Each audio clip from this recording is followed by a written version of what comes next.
వెంటనే అఖిలపక్షం ఏర్పాటు చేసి నిరుద్యోగుల సమస్యలను పరిష్కరించాలని డిమాండ్ చేశారు బీజేపీ ప్రధాన కార్యదర్శి కాసం వెంకటేశ్వర్లు.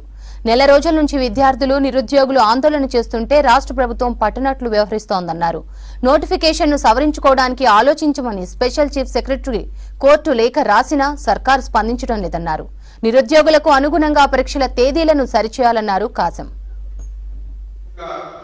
అధికారంలోకి వచ్చినటువంటి కాంగ్రెస్ పార్టీ రేవంత్ రెడ్డి గారి నాయకత్వంలో పరిపాలన చేతగాక యువకులందరినీ నిరుద్యోగులని మోసం చేస్తున్నదిగా ఇవాళ ప్రజలు భావిస్తా ఉన్నారు. చిక్కడపల్లి లైబ్రరీకి వెళ్ళి ముఖాల మీద కూర్చొని ప్రాధాయపడ్డాడు నిరుద్యోగ యువకులను. లైబ్రరీలో చదువుకుంటున్నటువంటి నిరుద్యోగులు ఉంటారు. ఈయన వచ్చింది ప్రజాపాలన తీసుకొస్తా అన్నాడు. ఇనుప కంచెలు లేని పరిపాలన కొనసాగిస్తున్నాడు. ఇవాళ ఎక్కడికి పోయినా ఇనుప కంచెలు దర్శనమిస్తా ఉన్నాయి. ప్రజాపాలన అటకెక్కింది. ఆ రిటైర్ అయినటువంటి పోస్టులన్నింటినీ ఏ రకంగా భర్తీ చేస్తారనేటువంటి స్పష్టంగా తెలియనటువంటి పరిస్థితి.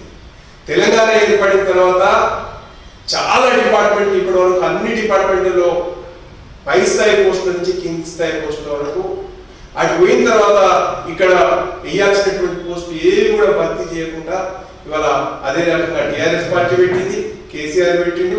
దాన్నే రేవంత్ రెడ్డి కొనసాగిస్తున్నాడు తప్ప